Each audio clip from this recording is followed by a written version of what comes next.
नमस्कार दोस्तों, मैं डाइट डॉक्टर आरपी यादव। पिछले अलग अलग कई वीडियो में हमने आपको डायबिटीज़ की अलग अलग स्टेज के बारे में बताने की कोशिश किया, जिससे अगर एक एक करके ध्यान से सुना होगा तो आपको भी पूरी क्लैरिटी हो गई होगी कि डायबिटीज़ किस तरह से हमारे बॉडी में डेवलप होती है।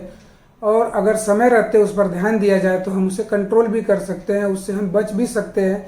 या जो हमने बताया कि लास्ट स्टेज में जब आप टाइप 1 में आपकी डायबिटीज़ कन्वर्ट हो जाती है, उसके बाद जब आप इंसुलिन पर आ जाते हैं, तो इन सभी स्टेज में आने के पहले अगर हम ध्यान देते हैं तो यहाँ तक हमको रोका जा सकता है, इस स्टेज में आने से हमें बचाया जा सकता है।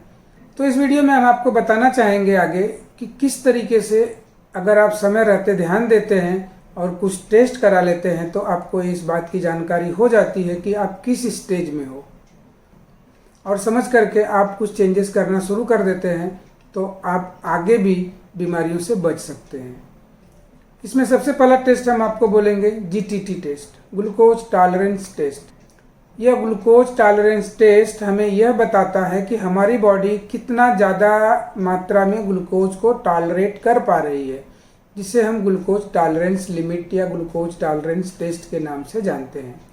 इसके साथ साथ में आप इंसुलिन का भी लेवल टेस्ट कर सकते हैं, जिसे हम क्रॉप टेस्ट बोलते हैं। हम खाना खाने के बाद अलग अलग टाइम पर 5 अलग अलग रीडिंग्स को लेकर के हम इस टेस्ट को करते हैं, और इस टेस्ट को करने के बाद ये क्लियरिटी हो जाती है हमारी बॉडी में ग्लूकोज टॉलरेंस की क्या लिमिट चल रही है, किस तरह से हमारी बॉडी ग्लूकोज को टॉलरेट कर रही है। और इंसुलिन को लेवल को समझने से हम हाइपर इंसुलिनीमिया की किस स्टेज में चल रहे हैं या रेजिस्टेंस किस स्टेज में चल रहा है, साथ साथ में हमारी बॉडी कितनी इंसुलिन बना रही है, पैंक्रियाज कितना इफेक्टिव ढंग से काम कर रहा है, इन सब चीज़ों की जानकारी हो जाती है। इसके साथ साथ में हम दूसरा टेस्ट एक करते हैं HbA1c। HbA1c टेस्ट करने से समझ में आता है कि हमारे बॉडी में ग्लूकोज का लेवल, एवरेज लेवल कितना रहता है। अगर ये हायर लेवल पे रहने लगा तो समझ लीजिए कि आप अगर प्री डायबिटिक स्टेज में हैं तो वहीं पे आपको मालूम पड़ जाएगा, या प्री डायबिटीज से भी आप किस स्टेज तक पहुंच चुके हैं, ये कितना हायर लेवल तक है, उससे ये मालूम पड़ेगा कि आपको ये कितना ज़्यादा डैमेज बॉडी में कर रहा है। तो इस तरह से आप जीटीटी टेस्ट करेंगे, साथ में आप HbA1c टेस्ट करते हैं। इसके बाद भी अगर आप मालूम करना चाहते हैं कि हमारा पैंक्रियाज कितना एक्टिव है, कितना डैमेज हो चुका है, आज किस स्टेज में है, तो उसकी जानकारी के लिए हम सी पेप्टाइड टेस्ट की बात करते हैं।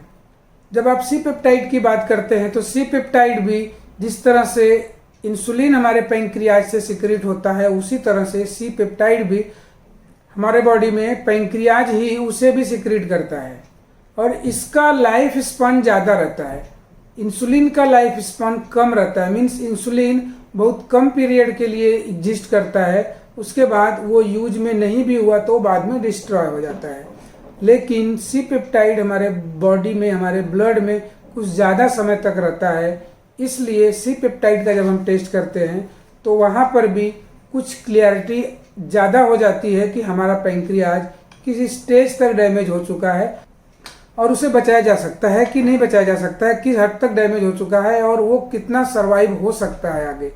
इन सब चीज़ों की जानकारी आपको इन सारे टेस्ट से मिल सकती है। इसके अलावा कुछ और भी टेस्ट किए जा सकते हैं जो हाइपर इंसुलिनीमिया से रिलेटेड हैं, ब्लड शुगर या डायबिटीज से रिलेटेड, कि ये किस तरह से हमारे बॉडी में और भी सिम्टोमेटिक ढंग से देख करके कि कहाँ कहाँ किस तरह से डैमेज कर रहा है या कर चुका होगा, हम अपने बॉडी की पूरी कंडीशन को समझ सकते हैं कि हम किस स्टेज में हैं, और वहीं पर हमें फिर रिवर्स की तरफ जाने की प्लानिंग करने में ये काफ़ी आसान हो सकता है। ये सब सारे टेस्ट कर लेने के बाद आपके पास भी क्लियरिटी थोड़ी ज़्यादा हो जाएगी, और आपको भी ये समझ में आने लगेगा कि मुझे एक्चुअल में अब आगे क्या करना चाहिए। और इस तरह से जब आप थोड़ा ध्यान देने लगेंगे, आप अपने लिए, अपने हेल्थ के बारे में सोचना चालू कर देंगे, आप अपने बॉडी के लिए आत्मनिर्भर होने की कोशिश करेंगे, अपने बीमारियों से बाहर निकलने की कोशिश करेंगे। बीमारियों से हम किस तरह से आत्मनिर्भरता की तरफ जा सकते हैं, हम दूसरे का सहारा लेना छोड़ देंगे, हम खुद उस चीज़ को समझने की कोशिश करेंगे। तो दोस्तों, मैं दावे के साथ ये बोल सकता हूँ कि आप हेल्दी रह सकते हैं, हेल्दी हो सकते हैं। आपकी डायबिटीज किसी भी स्टेज में पहुँची हो वो रिवर्स की जा सकती है। अब यहाँ पर आपके दिल में सवाल आएगा, आपके मन में सवाल आएगा कि इतना सारा बता दिया, इतना सारा के बावजूद जब कहीं कुछ इलाज नहीं है तो भाई ये क्या बताने वाला है, ये क्या करने वाला है, या आप क्या करने वाले हो। तो उसी बात को हम आपको नेक्स्ट वीडियो में बताएंगे कि डायबिटीज डेवलप करना, डायबिटीज को पैदा करना बहुत ही कठिन है। डायबिटीज या कोई भी बीमारी बड़े मुश्किल से हमारे बॉडी में पैदा होती है। उसके लिए हमें ज़्यादा से ज़्यादा गलत काम करना पड़ता है, गलत डाइट लेनी पड़ती है, गलत तरीके से रहन सहन में रहना पड़ता है, हम गलत तरीके से खान पान करते हैं, गलत तरीके से हम लाइफ स्टाइल फॉलो करते हैं, जो कि हमें काफ़ी साल लग जाते हैं बॉडी को बीमारियों में कन्वर्ट होने में। लेकिन इसे ठीक बड़े आसानी से किया जा सकता है, बड़े कम समय में ठीक किया जा सकता है। इसलिए मैं दोस्तों मैं दावे के साथ बोलता हूं कि बीमारी पैदा करना इतना आसान नहीं है, लेकिन ठीक करना बहुत ही ज़्यादा आसान है। लेकिन उस चीज़ को जब आप समझ जाएंगे तब, और जब फॉलो करने लगेंगे तब।